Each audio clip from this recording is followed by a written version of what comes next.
Weather is everywhere. It affects all of us in various ways. The type of clothes we wear, the things we do outdoors, ways in which we get around, and for some, even how we do our jobs. Because weather can have a big influence on so many aspects of our lives, it is helpful to understand what weather is.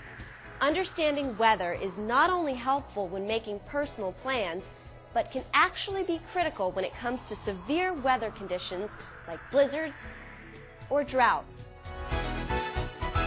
Welcome to Weather Concepts Video Quiz. Hi, my name is June Vaught. Today, you are going to learn some interesting facts about weather. Listen and watch carefully. In a few minutes, my friends are going to ask you some questions. Pay close attention because all of the answers are in the presentation. So what's responsible for our weather? Believe it or not, the power source is 93 million miles away. That's right, that great big yellow ball of gases, our sun, is the source of energy that drives our planet's weather. And what a powerful source of energy it is. Weather and climate are two very important terms that are key to understanding what is going on in our atmosphere. Weather is the condition of our atmosphere over a fairly short period of time, typically in terms of hours or days.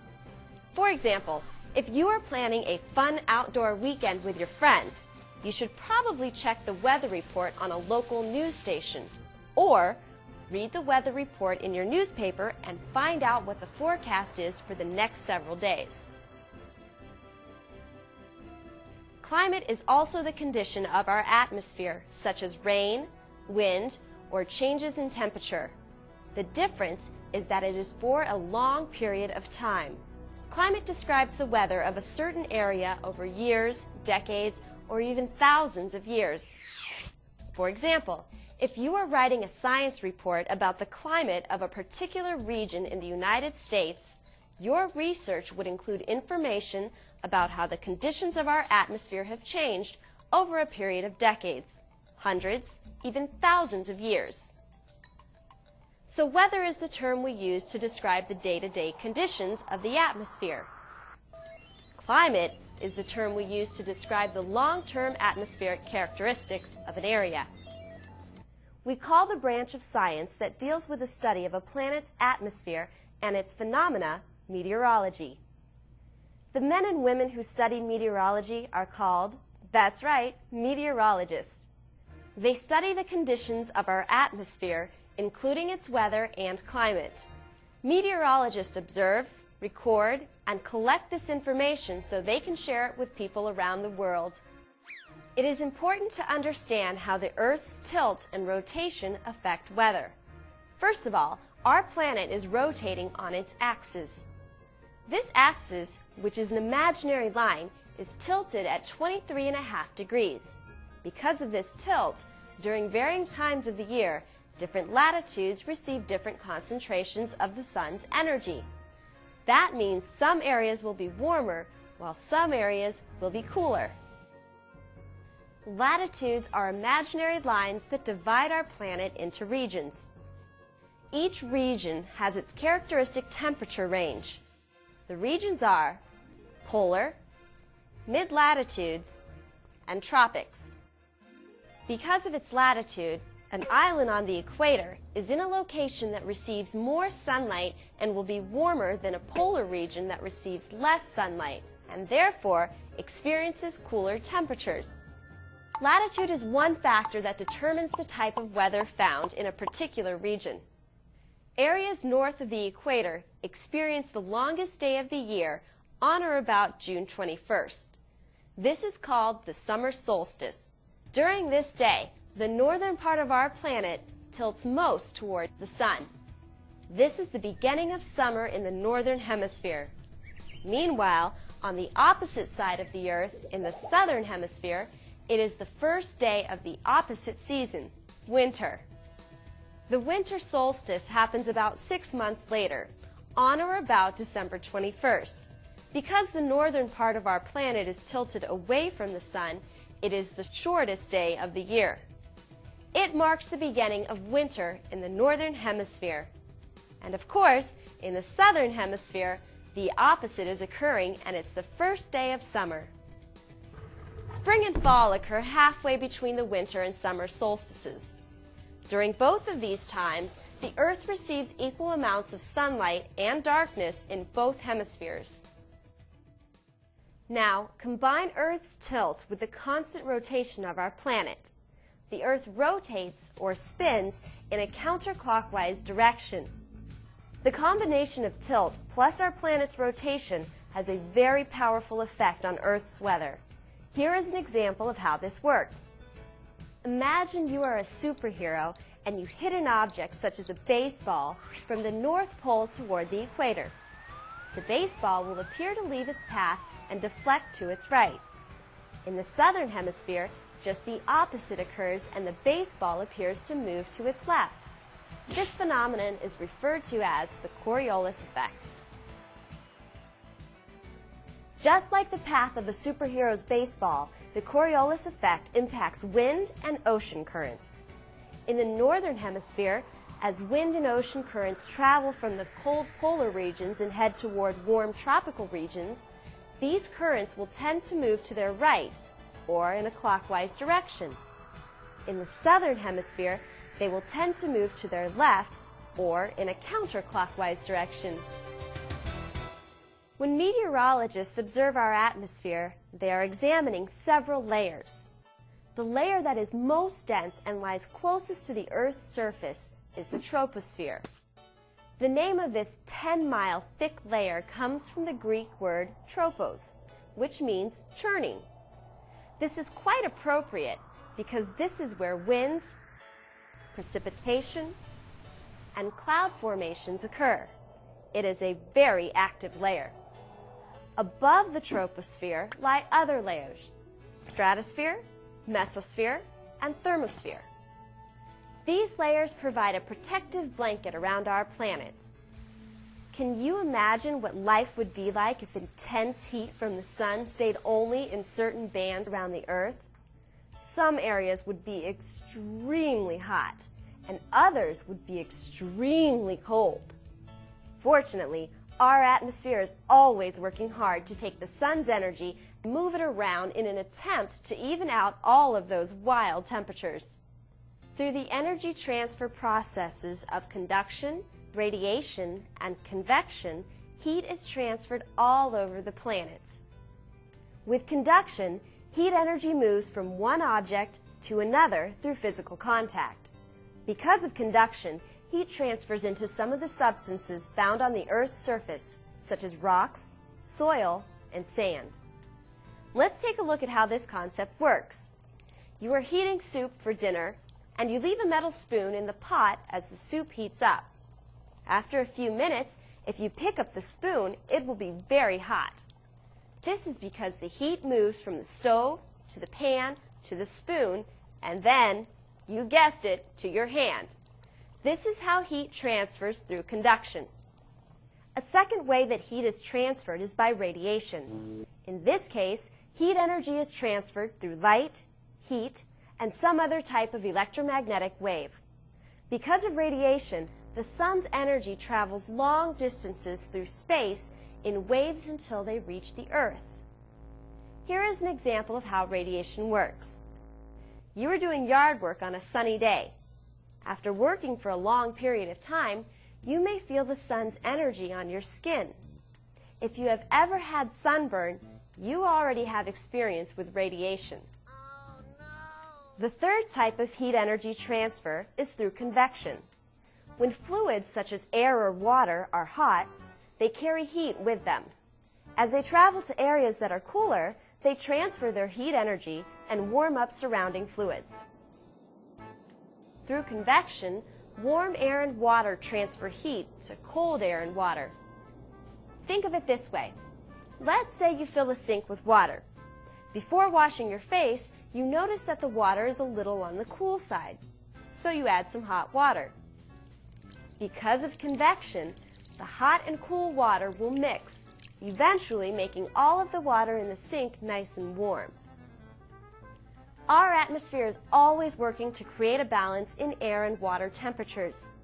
Because of these heat transfer processes, our atmosphere does not get too cold, nor does our land get too hot. Wow, we have covered a lot of information. It's time for my friends to ask some questions to see how well you understand weather concepts. Have your paper and pencil ready. Let's do questions 1 through 10.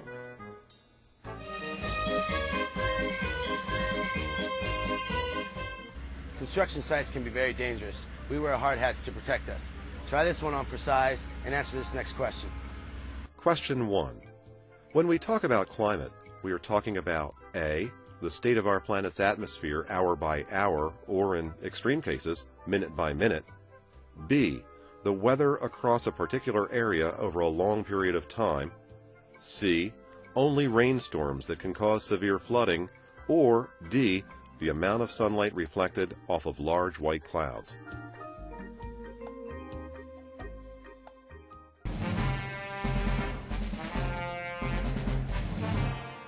Let's follow the rhythm of my drums to the next question. Question 2. A meteorologist is someone who A, studies the movement of the Earth's crust, B, only announces weather forecasts on local radio stations, C, studies weather and climate, or D, observes and records the movement of stars and planets.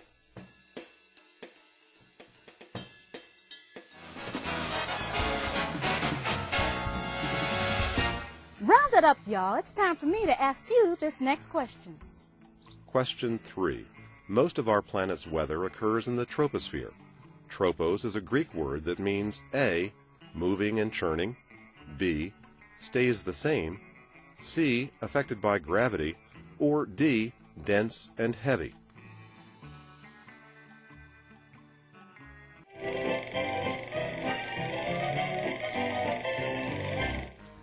Being a great detective, you really need to figure out what is going to happen before it does. Let's see if you can figure out what this next question is. Question 4. Because the Earth's atmosphere works with the sun's energy by moving it around, it keeps A, just enough oxygen available on Earth for animal life to flourish, B, the total yearly precipitation in equal amounts on all of the continents, C, the Earth spinning smoothly as it orbits the sun, or D, our atmosphere from getting too cold and our land surface from getting too hot.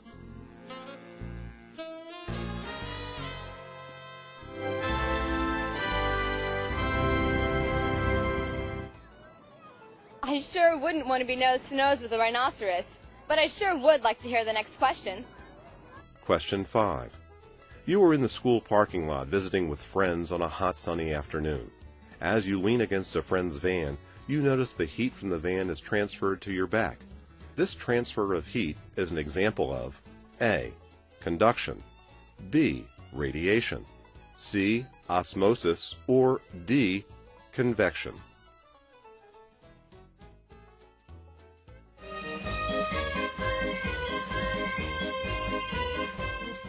It's a hunter here. I'm looking for some amazing questions, and I thought, what a better place than this cave? Why don't you figure out the answer to this next question? Question 6. Radiation from the sun is one way that heat energy can travel long distances. When this occurs, it's through A, the gravitational pull of the moon, B, vibrations from sound waves, C, electromagnetic waves, or D, heat transferred through physical contact.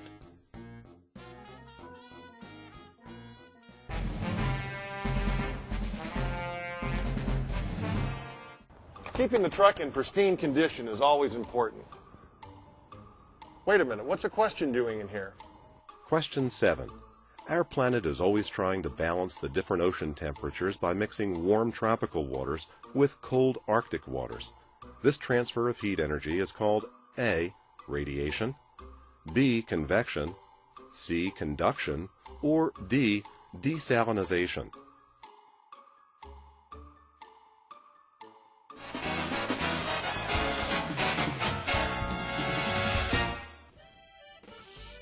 Forecasting sure takes a lot of practice. Why don't you try your skills on this? Question 8. True or false? The region's latitude is one reason why some places on Earth are warmer than others.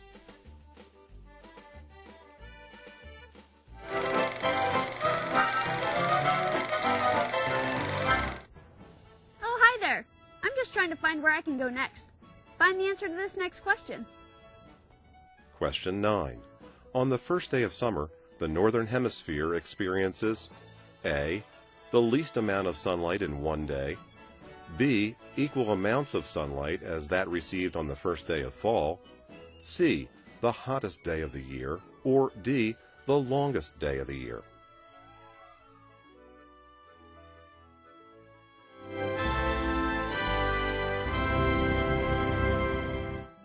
Check out what's cooking with this question. Question 10. Imagine an airplane flying in a straight path from the North Pole toward an island located on the equator. As it travels, the Earth rotates out from under it, causing the airplane to curve in a clockwise direction. This phenomenon is known as the A. Doppler effect, B. Coriolis effect, C. Echolocation effect, or D. Global positioning effect.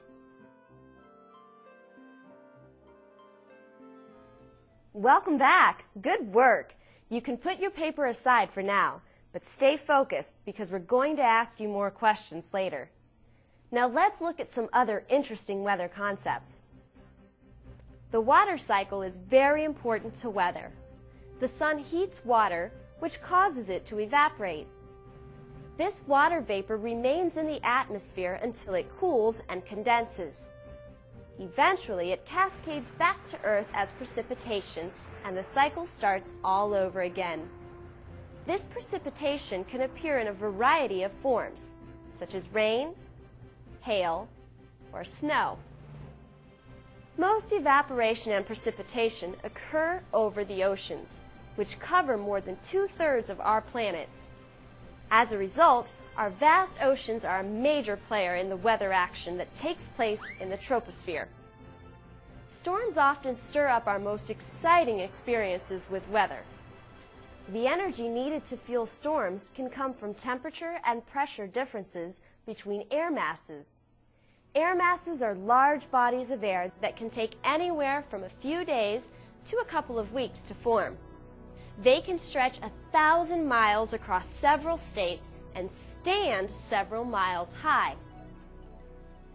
Air masses like to form in areas that are relatively quiet in terms of atmospheric activity. This is why they usually form in fairly stable air, such as that typically found in polar or tropical regions. Land and water play another important role in the development of these air masses. Large bodies of land plus large areas of water influence the temperature and humidity of the air masses that develop above them. This means that air masses take on the characteristics of the locations where they form. For example, an air mass that forms over a warm tropical ocean becomes warm and humid. An air mass that forms over frigid land becomes cold and dry. When looking at the 4 types of air masses that influence the weather in the continental United States, it is helpful to understand some key words. Polar relates to regions around the North and South Poles. Tropical has to do with warm areas close to the equator. Maritime deals with things related to the ocean. Continental refers to land that makes up a continent. These words describe the 4 types of air masses and their unique characteristics that influence most of our nation's weather. The resulting air masses and their main characteristics are the continental polar air mass, which is cold and dry, the maritime polar air mass, which is cool and humid, the continental tropical air mass, which is hot and very dry, and the maritime tropical air mass, which is warm and very humid. As air masses and ocean currents move around our planet, they are balancing its heat energy. This occurs by moving frigid air and water away from polar areas toward warmer tropical regions. Meanwhile, steamy air and water move away from tropical areas toward colder polar regions. Air masses are on the move and sometimes bump into each other. The boundary where two air masses of different temperatures meet is referred to as a front. It is usually along these fronts that much of our weather occurs.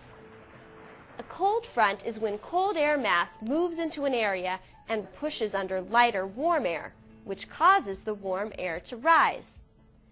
As the warm air rises and mixes with cooler air, clouds usually form that often bring dramatic storms that release rain. A warm front is when a warm air mass moves into an area and slides on top of heavier cold air. As the warm air rises and cools, clouds usually form and often release rain or snow. Occasionally, an occluded front will form. This happens when a cold front overtakes a warm front and collides into the tail end of a previous cold front. Sometimes a stationary front occurs when neither the cold front nor the warm front replaces the other one. In this case, the air masses stay in one place for a period of time.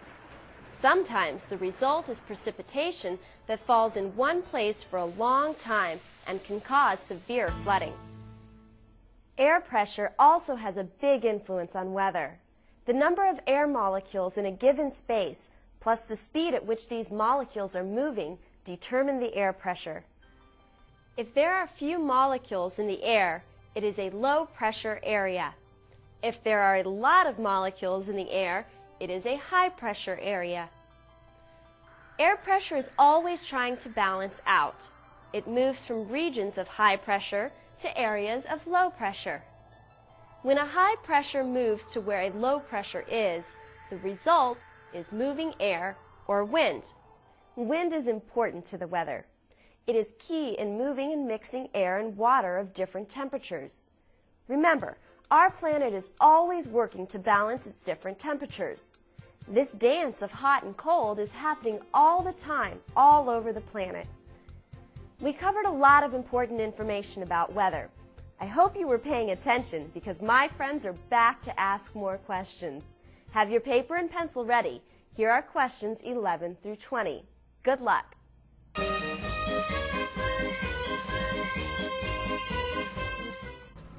Driving a loader takes lots of practice, so you better practice with this next question.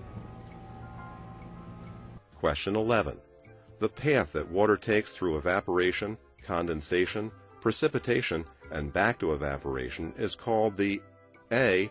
Water cycle, B. Geothermal cycle, C. Hydropower cycle, or D. Circulation cycle.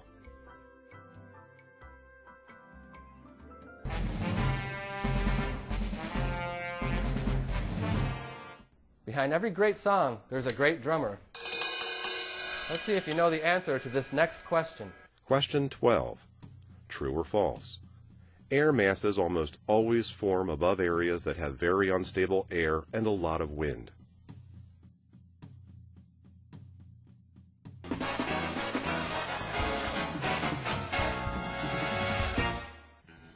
Looks like a storm's aheaded this way.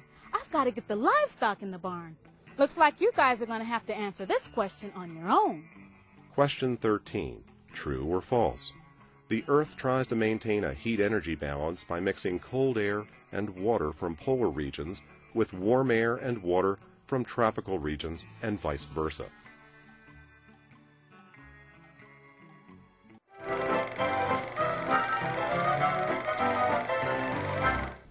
Shh!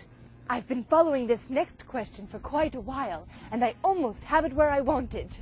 Question 14. The number of air molecules in a given space combined with the speed of those molecules determines A. The speed of oxidation, B. The date of spring equinox, C. How effectively a stand of trees can block a strong wind, or D. Air pressure.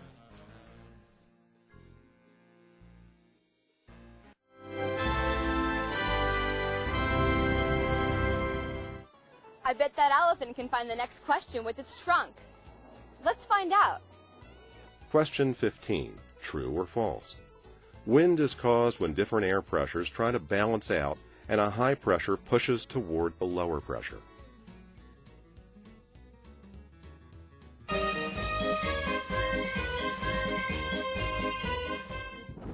Today we're on the lookout for the next question. Now it likes to surprise people, so keep your eyes and ears open. Question 16. Cold air masses move southward toward the equator and warm air masses move northward toward the North Pole. The place where these two air masses of different temperatures collide with each other is called A or an A, ionosphere, B, polar region, C, front, or D, weather cell.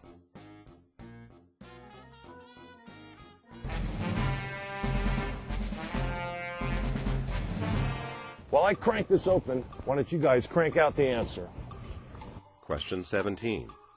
When cold fronts and warm fronts collide, they are often accompanied by A, increased sunlight, B, some form of precipitation, C, severe snowstorms that last for several days, or D, a decrease in precipitation.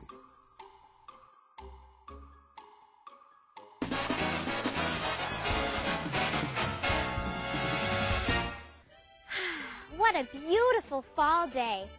While I admire my surroundings, why don't you answer this next question? Question 18.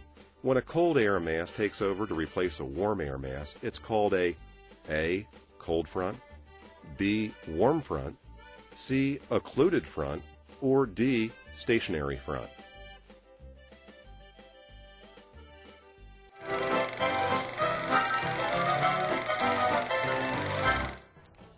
Woo! There's nothing like the wind in your face as the wall flies by. Now use your knowledge and answer this next question. Question 19. The type of air mass that usually brings warm and very humid air into the United States is the A, continental polar air mass, B, maritime polar air mass, C, continental tropical air mass, or D, maritime tropical air mass.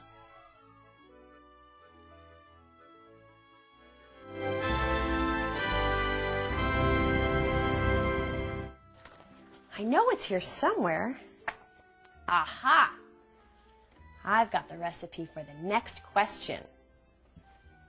Question 20. Most precipitation and evaporation on Earth occur A, around large mountain ranges, B, over the oceans, C, at the highest levels of our atmosphere, or D, during the coolest part of the day.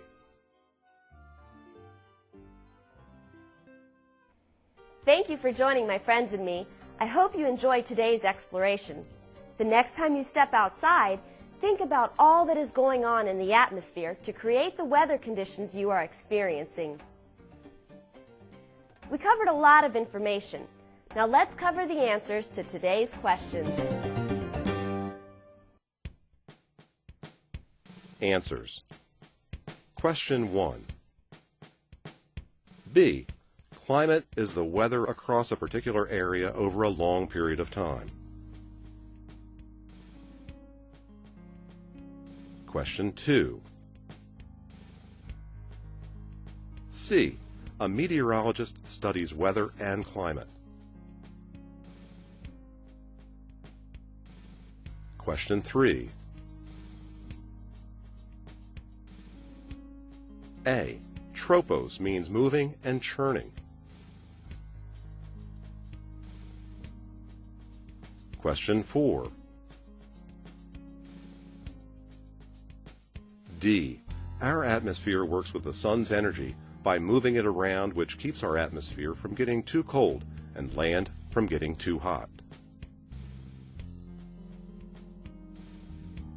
Question 5.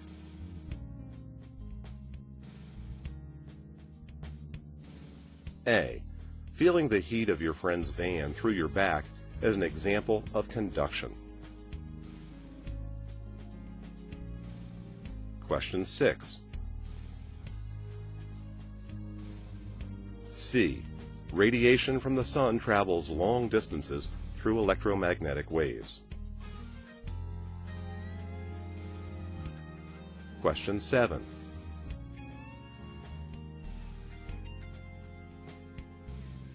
B. Our planet tries to mix the temperatures of warm and frigid ocean waters through convection. Question 8.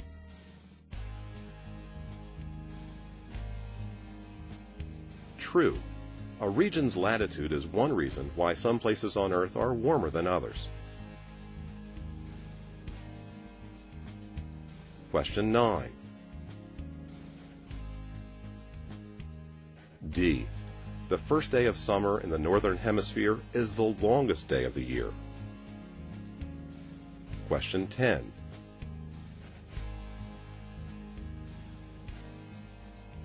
B. An airplane traveling in a straight path from the North Pole toward the equator will deflect to the right as a result of the Coriolis effect. Question 11. A. The path that water takes as it goes through evaporation, condensation, and precipitation is called the water cycle. Question 12. False. Air masses typically form in areas that have fairly stable air, like polar or tropical regions.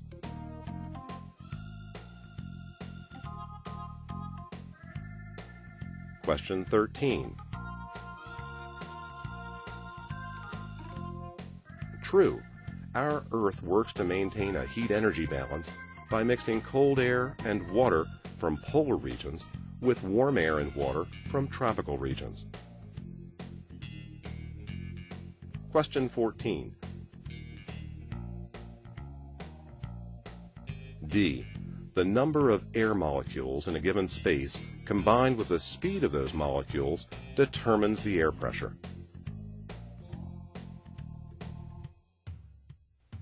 Question 15. True. Wind is caused when different air pressures try to balance out and a high pressure pushes toward a lower pressure. Question 16.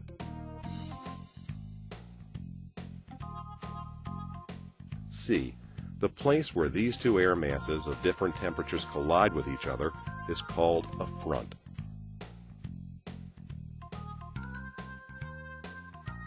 Question 17. B.